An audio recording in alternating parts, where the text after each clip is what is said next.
Olá, caros alunos, sejam todos bem-vindos à nossa aula de Sociologia, aula número 2. Eu sou o professor Alex e vou conduzir vocês aí na reflexão sobre a sociedade capitalista e os autores do liberalismo. De modo mais específico, nessa aula, a gente vai entrar as ideias muito criticadas, por sinal, do filósofo Malthus, e ao mesmo tempo a gente vai dar uma passada pelo conceito de neoliberalismo. A gente já vem de uma reflexão anterior, onde nós buscamos compreender o que é o liberalismo. A gente começou a perceber que o liberalismo econômico provém de pensadores que trabalham com essa ideia de você ter uma liberdade individual preservada, ao mesmo tempo que liberalismo não tem nada a ver com libertinagem de fazer só o que quer, a hora que quer e do jeito que quer. Por isso, então, agora nessa aula a gente vai acessar lá as ideias do economista britânico Malthus e também passaremos lá pelo neoliberalismo. Nesse momento eu queria que você reparasse nessas duas imagens. São duas imagens simples e que eu acredito que sejam fáceis de entender. São duas representações bastante óbvias, né? O nosso planeta Terra. Nessa primeira imagem, a gente tem uma personagem limpando o planeta Terra. E olha só o que caem desse planeta, seres humanos. Na outra imagem, nós temos lá o planeta Terra tentando sustentar várias pessoas e algumas também acabam sendo descartadas. Essa é uma preocupação constante na vida desse pensador que a gente vai ver. Essa superpopulação, um questionamento até que ponto a nossa Terra aguentaria tamanha quantidade de pessoas? Até que ponto isso é bom para o nosso planeta? Então nós entramos na ideia do Malthus. O Malthus, como eu já falei, ele tem uma profunda preocupação com o crescimento populacional. Ele começa a perceber que a população vinha num ritmo tão acelerado de crescimento que ele começa a entender que talvez o crescimento populacional avance muito mais do que a própria produção de alimentos. E aí você tem um problema grave. Você tem a fome, você tem a miséria. Por isso que ele vai criar a teoria demográfica, que justamente visa mostrar que a população vai crescer tanto que os alimentos faltarão, não vai acompanhar o crescimento na produção de alimentos e nós seremos levados ao caos. E então ele vai tentar defender a ideia do controle populacional. É justamente o que a gente vai encontrar aqui nessas imagens que eu havia passado para vocês. Malthus começa a perceber que há uma necessidade urgente de ter um controle populacional. Do contrário, o nosso mundo não se sustentaria. Se o crescimento populacional não fosse parado urgentemente, a gente teria um grande problema que atingiria a maior parte das pessoas. A filosofia do Malthus é conhecida como malthusianismo, que justamente implica no controle populacional. Ou seja, o que o Malthus oferece na sua perspectiva, no seu estado sociológico? Ele vai dizer o seguinte: a necessidade de nós restringirmos os programas assistenciais, aqueles programas caritativos, e também a ideia da abstinência sexual. Quando você priva as pessoas ou quando você interfere nisso, o controle populacional ele é controlado. Eu consigo reduzir a natalidade. E aqui está uma das críticas mais específicas ao próprio Malthus. Malthus considera que a redução de natalidade ela precisa ser feita nos mais pobres. E aqui uma crítica forte que o Malthus vai sofrer. Quando, na verdade, talvez o controle populacional deveria ser feito em tudo. Porque essas duas medições, essas duas restrições, tanto a de caráter caritativo, assistencial, quanto a abstinência sexual, afetavam de forma exorbitante a parcela mais pobre da sociedade. Surgem, então, algumas ideias. Embora o Malthus tenha sido muito criticado, surgem pessoas que sim vão entender que a filosofia do Malthus é uma necessidade. São os novos malthusianos, né, os neo-malthusianos. Existe ali, porém, uma mudança de foco. Eles vão perceber que é preciso mudar um pouco a filosofia do Malthus para que eles não sofram as mesmas críticas que ele sofreu. O que eles vão entender? Vamos parar de mexer nessas questões éticas e morais. Vamos parar de entrar em questões relacionadas à sexualidade e à liberdade humana. Para isso, eu tenho o nascimento do que a gente chama de incentivo aos métodos contraceptivos. Ou seja, deixa a sexualidade, o conceito ético e moral de lado e começa a trabalhar com aquilo que é físico, com aquilo que é próprio, um estado mais biológico. Dê uma olhadinha aqui nessa imagem que está exposta para vocês e leva justamente essa nova ideia defendida pelos seguidores do Malthus. Então você tem uma senhora pobre que está sobrecarregada de filhos e ela pede uma esmola. E o que se oferece a ela não é dinheiro, mas é um método anticoncepcional. Essa ideia vai fazer parte desses novos filósofos que vão seguir a ideia do Malthus. Porque vão entender que se essa mulher tivesse se controlado, tivesse acesso a esses métodos anticoncepcionais, talvez ela não estivesse na situação em que se encontra agora. Talvez se ela tivesse se controlado, talvez se ela tivesse um filho, ela conseguiria sustentar a si mesma e ao próprio filho. Ou seja, essas ideias, a ideia do Malthus, ela se reforma com os novos pensadores que vão seguir a sua filosofia, e voltada justamente para esses métodos um método anticoncepcional. Quando que essa ideia floresce? O neomalthusianismo floresce quando? Em 1950, com os capitalistas norte-americanos. Os capitalistas norte-americanos vão entender também que o aumento populacional vai interferir na economia e isso apresenta um risco à segurança dos Estados Unidos. Ou seja, eu preciso preservar essa segurança.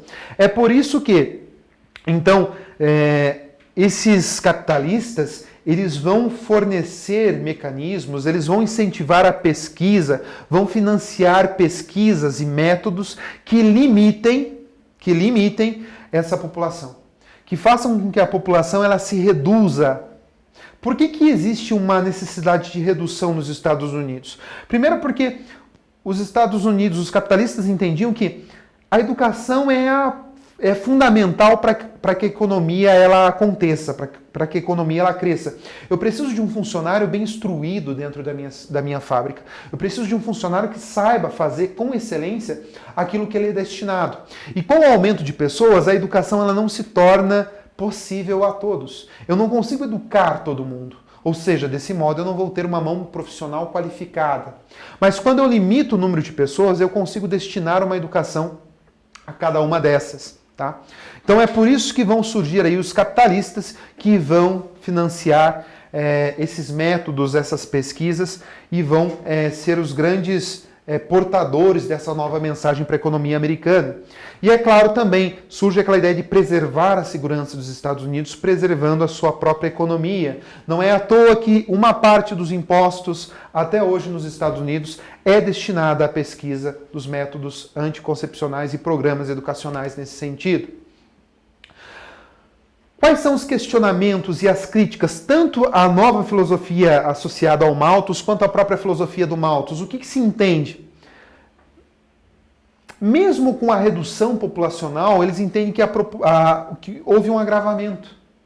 A fome, a miséria, não deixaram de existir.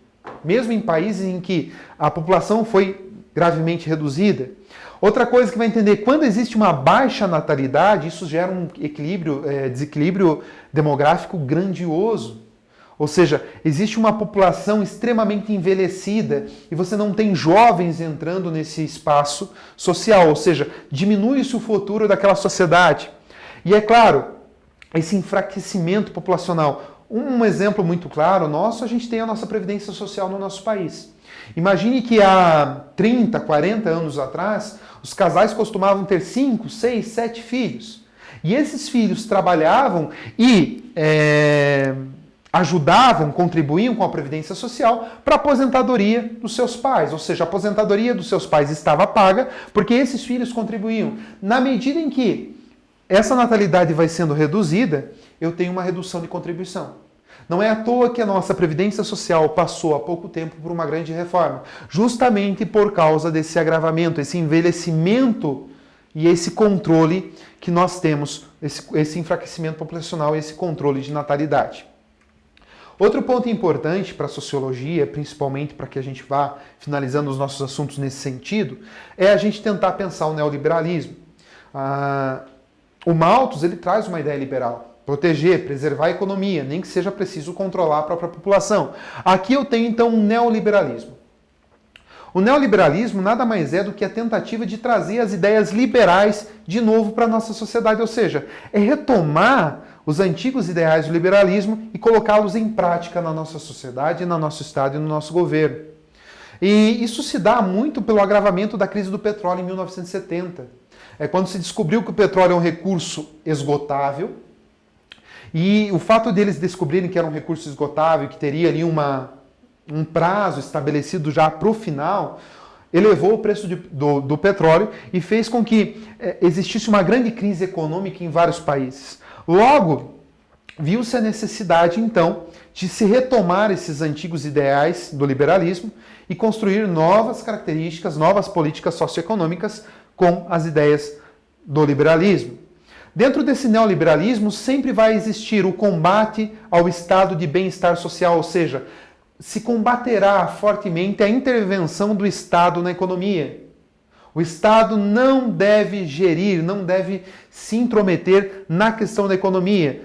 Ele deve cuidar da questão dos impostos, isso sim. Mas dentro das empresas, dentro do capitalismo, isso que seja mantido pelos capitalistas. Vão entender que manter o Estado é uma coisa cara. E que além de se tornar uma coisa cara, o Estado ele limita as ações comerciais, o que vai prejudicar a liberdade econômica de um país. Nós temos ali então, dentro do neoliberalismo, qual que seria a função do neoliberalismo? A gente pode acompanhar aqui na projeção. A função do Estado é apenas garantir a infraestrutura básica para o bom funcionamento, escoamento da produção de mercadorias, bem como a intervenção na economia em tempos eventuais de crise. Deem uma olhada para os nossos jornais, para as nossas mídias. Nesse momento, o nosso país, o nosso governo tem interferido na economia com auxílio. Nós vivemos em um tempo financeiramente de crise. A nossa economia está em crise. Então, fez-se necessário que o Estado intervisse e agora há ações que vão auxiliar a economia, que vão tentar bloquear essa eventual crise. Mas o neoliberalismo é justamente isso, é exigir um afastamento total do Estado. O Estado não se deve meter nas atividades econômicas. Essas atividades econômicas devem ser cuidadas e preservadas por quem entende. O neoliberalismo vai entender que o Estado é um péssimo gestor e vai defender a ideia da privatização. O fato do Estado ser um péssimo gestor, basta a gente olhar para os casos de corrupção que nós temos. Eles vão entender que o governo, por si só, não consegue gerir bem as coisas. Isso é uma prática neoliberal. Basta a gente olhar para um hospital particular e um hospital público. Como as coisas são geridas. Qual que é a qualidade de educação que nós temos nas escolas privadas e nas escolas públicas.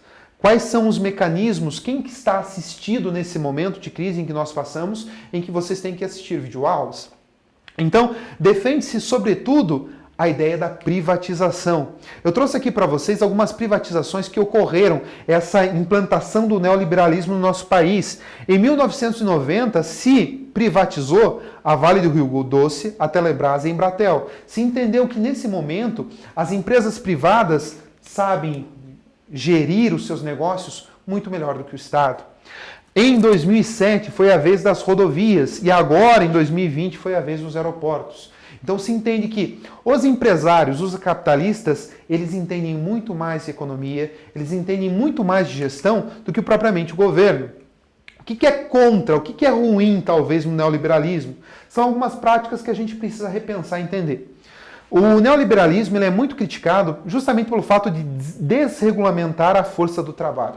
Ele vai tirar aqueles regulamentos que o trabalho tem. Ele tira aquelas regras que o direito trabalhista nos dá. Ele vai enfraquecer também as forças sindicais. E quando eu enfraqueço uma força sindical, eu não tenho mais alguém que lute pelos direitos dos trabalhadores. Tá? Então, nesse momento, convém a gente pensar também, olhar para esse lado. Se o Estado não intervém, por outro lado, eu tenho grandes empresários que vão buscar trabalhar do seu modo, da melhor forma, como eles consideram ser o jeito correto. Como atividade de casa, para que a gente vá encerrando esse nosso primeiro capítulo, esses nossos primeiros estudos, eu quero deixar para vocês o estudo do texto da página 44, super interessante, leiam, deem um tempinho, tirem um tempo para ler, realizem a atividade da página 45 e, sobretudo, acessem a plataforma. Agradeço, até a próxima.